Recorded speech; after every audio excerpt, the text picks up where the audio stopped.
20 janvier ni o y'an ka finitigiw tɔgɔla don kɛrɛnkɛrɛnlen ye. O ɲɛnajɛ hukumu kɔnɔna la, Président Ibrahim Boubacar Keita ale kɔni ye du 800 ni du 60 de tile di an ka finitigiw ma. Mɔgɔ minnu ye u ka tata sɔrɔ nin du ninnu na, o kɛla an ka finitigi minnu tanyala olu muso, an ka sɔrɔsi kɔrɔ ale ni minnu yɛrɛ fɛnɛ bɛ baara la hali bi. Ne Awa Sila ye, ne ye veuve de ye, ne cɛ kun ye gendarme ye, mais Ala ka hinɛ a la, ale fatura.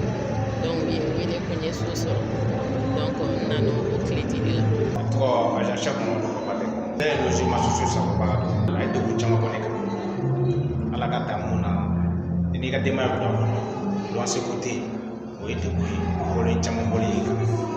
Nin ko kɛra nisɔndiyaba de ye ni mɔgɔ ninnu ma. Du ninnu kɔni olu ye nasuguya 2 ye. Fɔlɔ o ye F3 ye, ni o ye salon 1 ale ni suɲɛkɔnɔ 2 ni sokɔnɔ ɲɛgɛn 1. Filanan o ye F4 ye, o ye salon 1 ale ni suɲɛkɔnɔ 3 ale ni sokɔnɔ ɲɛgɛn 1. Du suguya fɔlɔ n'an ko a ma ko F3 o kɔni n'i y'a jateminɛ o sɔngɔ bɛ taa 13 ɲɔgɔnna la san 25 kɔnɔla la. F4 o sɔrɔbagaw kan ka 16 ni dɔɔni sara san 25 kɔnɔna la. Ni mɔgɔ ninnu kɔni nisɔndiyara kosɛbɛ sabula jamana ɲɛmɔgɔ kun ye nin layidu ta u ye, a tilala k'a ko bɔ a sera chef à la retraite Bekele Sisi président ye so jɔ ko ka d'anw ma armée ma ni ancien combattant ne jɔlen bɛ min kɛrɛfɛ o ye ne ta ye. Anw yɛrɛ filɛ nin ye an taara retraite la so kun t'an bolo a ye layidu d'an ma k'a bɛ so jɔ ka na ne y'o so jɔ ka di i kan ka nisɔndiya.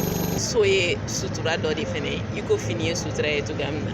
N'i ye mɔgɔ bila so kɔni kɔnɔ, i y'a bila fɛnba kɔnɔ. An b'a dɔn ko désormais an tenitigi muso an bɛ se ka an jigi sɛmɛ a la.